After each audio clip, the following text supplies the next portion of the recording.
Hello, today we're going to review the True Heart Intuitive Tarot. So, tignan na natin. Ang laki nito. Ang laki ng box. Kailangan ko i-zoom out. $30 siya. Ayan siya.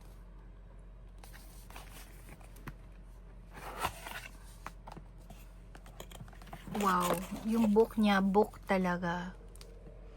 Grabe, ang kapal. Ang ganda. Meron siyang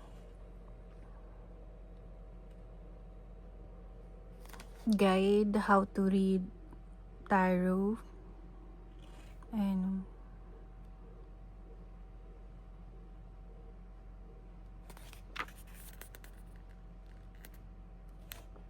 Ayan, ang dami. Meron siyang reverse and upright and reverse meaning. Tapos meron din siya dito. Ang haba na explanation niya, no? Ayan. Very informative yung book na to. Ang kapal. Ang ganda. Hindi tinipid sa book, sa guidebook. So, try na natin.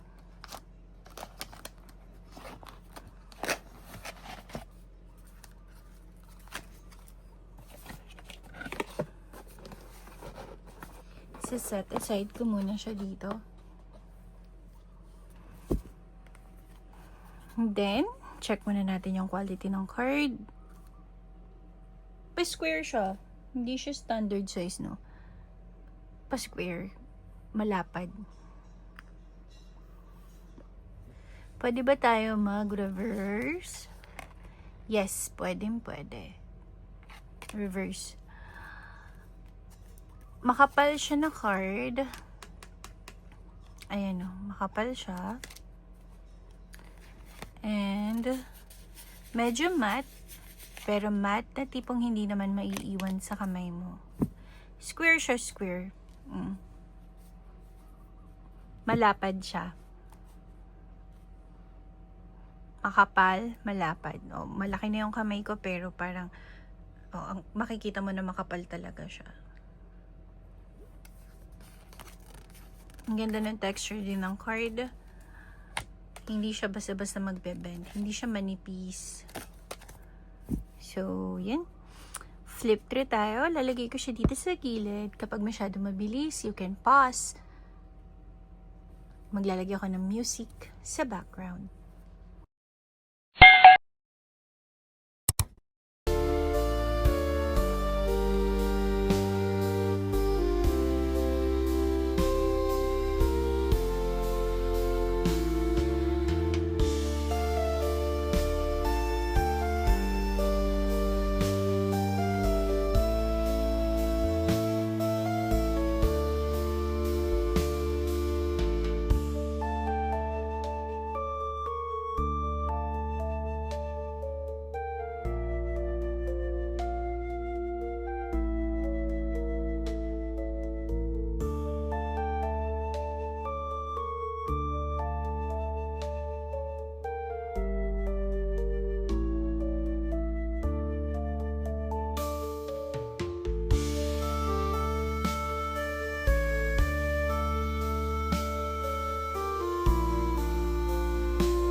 Okay. So, ayun. Ang tawag niya sa Pentacles is Disc. Yun lang naman yun na iba. Ang ganda niya, no? Parang modern style tarot.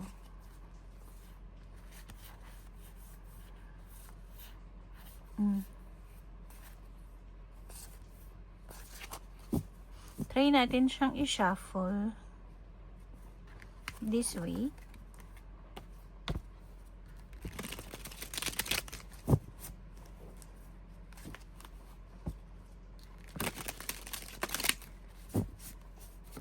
Okay naman siya. Pag ganon, try natin pag ganito. Ang sarap niya i-shuffle.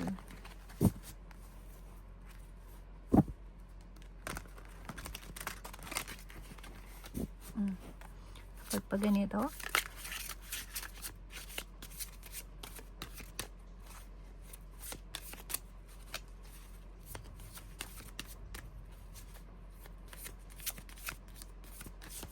Okay rin.